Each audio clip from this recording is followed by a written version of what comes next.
C'est l'heure de l'information sur RTI2. Madame, Monsieur, bonjour. Soyez les bienvenus. À présent, les titres. Ce mardi 3 décembre, le monde entier célèbre la Journée internationale des personnes handicapées. Pour savoir les tenants et les aboutissants de cette journée, restez avec nous. Et puis au Sénégal, El Malick Ndiaye a été élu président de l'Assemblée nationale lors de la séance inaugurale de la nouvelle Assemblée nationale. Voilà pour les titres lancés par l'Organisation des Nations Unies. La Journée internationale des personnes handicapées a lieu chaque année le 3 décembre. Cette journée met en avant les enjeux liés à l'inclusion des personnes handicapées et souligne les avantages d'une société inclusive et accessible à tous. Lors du lancement en juin 2019 de la stratégie des Nations Unies pour l'inclusion du handicap, le secrétaire général a affirmé que l'ONU devait montrer l'exemple en améliorant ses normes et ses résultats en matière d'inclusion dans tous ses domaines d'action, du siège au terrain. Impossible de les voir au pont de Moossou sur l'axe menant à Bounois dans le sud Comoué. Eux, ce sont ces jeunes vendeurs ambulants de poissons et crabes poilus. Une activité difficile, mais qui permet à ces jeunes de subvenir à leurs besoins. Nos reporters Non Sangaré, Kader Bachil et Silué Dieudonné les ont rencontrés pour vous. Navaraba, jeune vendeur ambulant de poissons au carrefour Motobé sur l'axe menant à Bounois. Ce matin, il vient d'acheter des poissons qu'il doit revendre. On achète avec les pêcheurs pour venir revendre. Les pêcheurs nous ont vendu à 5 000, 5 000. Nous, si on va venir revendre à 7 000, 7 000 pour revoir 2 000, 2 000.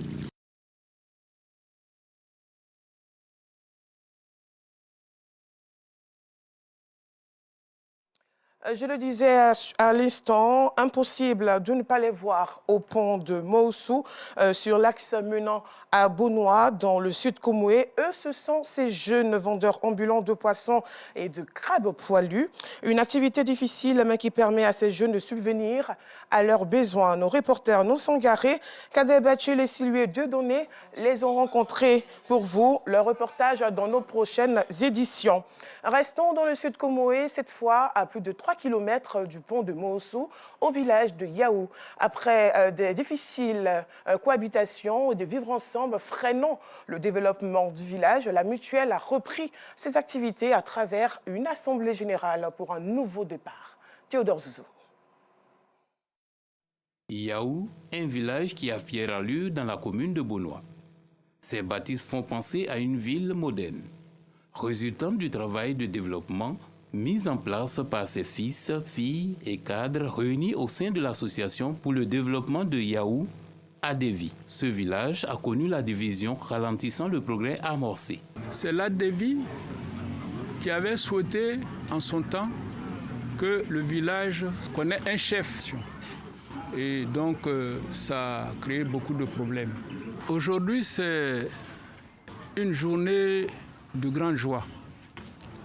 Parce que grâce à l'équipe dirigeante du village de Yaou, nous avons pu réunifier les deux quartiers. L'unité du village est une réalité depuis un an déjà. De quoi amener l'ADEVI à reprendre sa vision de changement du cadre de vie des populations de Yaou. Un environnement sain et propre.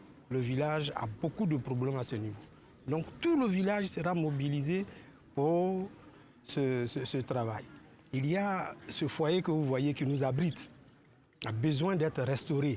Il y a des écoles à sécuriser, le collège moderne par exemple. Il y a une école primaire à sécuriser. Il y a le marché de Yaou qui est à restaurer. Lorsqu'il pleut, l'eau est partout. C'est pas agréable.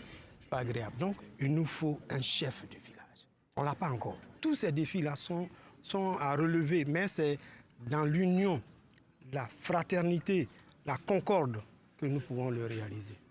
Une relance des activités de l'association des cadres de la Bourgade qui réjouit autorités traditionnelles et administratives. Nous sommes très heureux et nous souhaitons que cette reprise fasse en sorte que tous les fils et toutes les filles de Yaou soient réunis pour le développement de Yaou Et nous sommes très contents, très heureux que Yahoo s'est réconcilié et ADV aussi a repris ses activités. Chers membres de l'ADV, le développement du village de Yahoo est une priorité qui nous tient tous à cœur. Il est donc essentiel de mobiliser toutes les forces vives de notre belle cité en plein développement pour atteindre nos objectifs communs.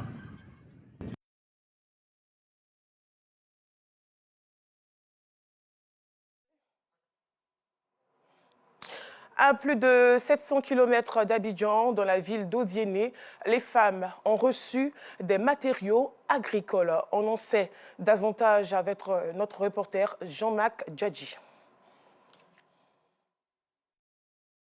International de l'entrepreneuriat féminin, édition 2024, est célébrée à Odiéné, chef-lieu de la région du Kabatoum. À cette occasion, du matériel roulant et agricole sont offerts aux femmes entrepreneurs de la localité. Pour la plupart commerçantes et paysannes, elles reçoivent également des chèques du ministère de la Femme, de la Famille et de l'Enfant. Du soutien financier issu du projet de gestion novatrice du Fonds national Femmes et Développement. Montant total de ces dons, 100 millions de francs CFA. Objectif, valoriser leur autonomie en renforçant leurs activités génératrices de revenus. Je voudrais, au nom de toutes... L'année internationale de l'entrepreneuriat féminin est une opportunité pour la ministre de tutelle, Nasseneba Touré, d'inviter tous les partenaires à multiplier les financements à l'endroit de ces femmes entrepreneurs. Cette fête à l'entrepreneuriat féminin a été l'occasion pour les coopératives et associations féminines d'Odiéné d'exposer leur savoir-faire afin de créer d'éventuels réseautages. Pour lutter contre la consommation de la drogue a été initiée le week-end dernier par l'ONG Snitch Addict au quartier Abata dans la commune de Cocody. Les jeunes de cette partie du district d'Abidjan ont été sensibilisés sur les dangers de cette substance toxique. Dans le cadre de la lutte contre la consommation de la drogue, une campagne de sensibilisation a été initiée par l'ONG Snitch Addicts à Cocody. Les membres de cette structure ont sillonné plusieurs endroits de la commune pour instruire le grand public sur les dangers liés à la consommation de la drogue. On voit combien de personnes qui ont été prises dans ce fléau de la drogue aujourd'hui et on voit comment ça gâche l'avenir de beaucoup de gens. Et c'est pour cela nous sortons pour sensibiliser la population ivoirienne de comment il faut éviter la consommation de la drogue. Et si quelqu'un est déjà pris dans ça, comment la personne peut sortir par des conseils. Au dire des jeunes, cette campagne de sensibilisation a été bénéfique. La sensibilisation est bienvenue pour nous, la jeunesse ivoirienne. Il faut se concentrer sur ce qu'on fait. Il faut éviter de suivre les mauvaises personnes, qui est suivre les gens, par exemple, qui consomment l'alcool, la drogue et tout ce qui n'est pas bon. Parce que ce n'est pas bon pour la santé. L'alcool est très dangereux pour la santé. Et l'alcool nous donne des insuffisances rénales et la peau aussi, dans la maladie de peau aussi. J'ai été victime, la drogue n'est pas bon. En tout cas, la drogue tue et j'ai suivi les opérations pour cela. Et je donne conseil à mes amis et frères et sœurs d'arrêter la drogue. L'ONG Snitch Addicts fait partie des structures qui luttent contre les pratiques nuisibles telles que la consommation de la drogue. Elle accompagne les personnes qui désirent sortir des addictions afin de leur permettre de construire une vie meilleure et plus saine.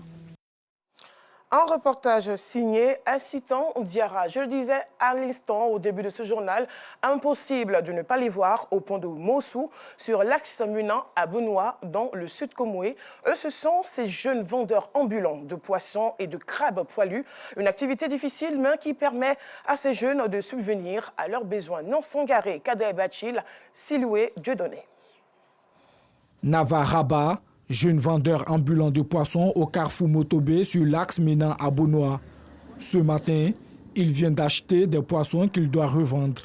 On achète avec les pêcheurs pour venir revendre. Les pêcheurs nous ont vendu à 5 000, 5 000. Nous, si on va venir revendre à 7 000, 7 000 pour revoir 2 000, 2 000. C'est comme ça tous les jours. Pour cette activité, Nava est aidé dans sa tâche par son ami Hervé Janiamke. On met le corps dans le branchette pour pouvoir présenter ça aux clients. Ça nous permet de pouvoir soulever ça. Lorsque les clients passent et puis ceux qui sont intéressés vont garer pour acheter. Parce qu'on ne peut pas attraper ça comme ça pour ça, c'est un peu fatigant. Donc quand même dans les cordes, vous voyez. Là c'est facile à soulever. Le nom même en français, à vrai dire, ils ne maîtrisent pas. Mais les Djoula disent Fanan, les Baoulés c'est Aoussou Kofi. Les Daniers disent Akpraba, c'est-à-dire le nom varie dans chaque langue en fait. Une fois la corde enfilée dans les branchies, Nava et son ami Hervé peuvent aller en bordure de route pour vendre leurs poissons. À ce carrefour, on trouve également de nombreux vendeurs de crabes poilus arrêtés pêle-mêle. Mamoudou fait partie de ce vendeur. On prend 1500, on vient vendre ça à 2000. Un lot, il y a 6. On fait ça à 2000 puisque souvent, c'est le commerce. Tu veux ou pas, c'est pas même là ça peut finir. Les usagers de l'axe n'hésitent pas à s'en procurer. Je n'en trouve pratiquement pas à Abidjan. Donc quand je venais, j'ai vu qu'ils en vendaient, donc j'ai décidé de m'arrêter pour en prendre. Pour ce que je sais de ce genre de produits-là, je crois que le prix est abordable. Il faut les encourager parce que ça fait qu'on n'est pas obligé d'aller jusqu'à Adjamé ou au marché. On peut s'en servir directement avec eux et c'est vraiment à louer. C'est vraiment frais, vous voyez. Donc, autant sur le marché, souvent, c'est pas frais. Autant à côté, on a, comme on appelle ça, la lagune est là, tout et tout. Donc, on veut vraiment quelque chose de bio. Donc, c'est pourquoi je me suis arrêtée ici. C'est très bon dans la sauce graine. Avec du bon foutou, ça passe. Ces jeunes vendeurs ambulants travaillent souvent à perte. Pour ne pas perdre une partie de ces crabes longtemps restés sous le soleil, Mamoudou décide de se retirer à l'ombre pour les arroser. Quand ça meurt, on n'arrive plus à vendre. Donc voilà pourquoi je suis obligé d'arroser tout à l'heure, à cause de la chaleur. Là. Le choix de la vente des crabes poilus et de poissons en bordure de route n'est pas fortuit. Quand on va frapper les portes en porte, ça ne marche pas trop. Donc on a préféré au moins s'arrêter sur le carrefour où les véhicules circulent, comme c'est une voie internationale, pour pouvoir vendre un peu. Ça sort mieux que la ville. Qu'ils soient vendeurs de crabes poilus ou de poissons, le tout est de subvenir à ses besoins. Pour ces activités, Nava, Hervé et Mamoudou et tous ces jeunes commerçants n'hésitent pas à s'adonner à cœur joie. Parlons une fois de plus d'initiative. Le PMI, Project Management Institute, a initié une rencontre dédiée à la gestion des projets et au développement des compétences professionnelles. Un rendez-vous qui a réuni des experts et des acteurs des secteurs privés et publics autour des thématiques visant à renforcer les pratiques en gestion de projets. Un reportage d'Assiton Diarra à suivre dans nos prochaines éditions. Hors de la Côte d'Ivoire, dans la capitale de la région forestière de Guinée-Conakry, a eu lieu une bousculade meurtrière dimanche dernier au stade du 3 avril lors de la finale d'un tournoi de foot organisé en soutien au président de la transition Mamadou Doumbouya. Le gouvernement avance un bilan provisoire de 56 morts, mais la rencontre s'est achevée par des affrontements avec les forces de l'ordre et un important mouvement de panique. Les autorités guinéennes ont décrété hier lundi 3 jours de deuil national. Et pour terminer, au Sénégal, la nouvelle Assemblée nationale est entrée en fonction hier lundi, 2 semaines après les législatives anticipées. Un parlement dominé par le parti au pouvoir, le PASTEF, avec 130 sièges sur 165 et qui a commencé par l'élection de son président, Malik El Ndiaye, jusque-là ministre des Infrastructures et des Transports, qui devient la deuxième personnalité de l'État pour les 5 prochaines années. Voilà, c'est la fin de ce journal. Merci de l'avoir suivi. Bon après-midi sur RTI2.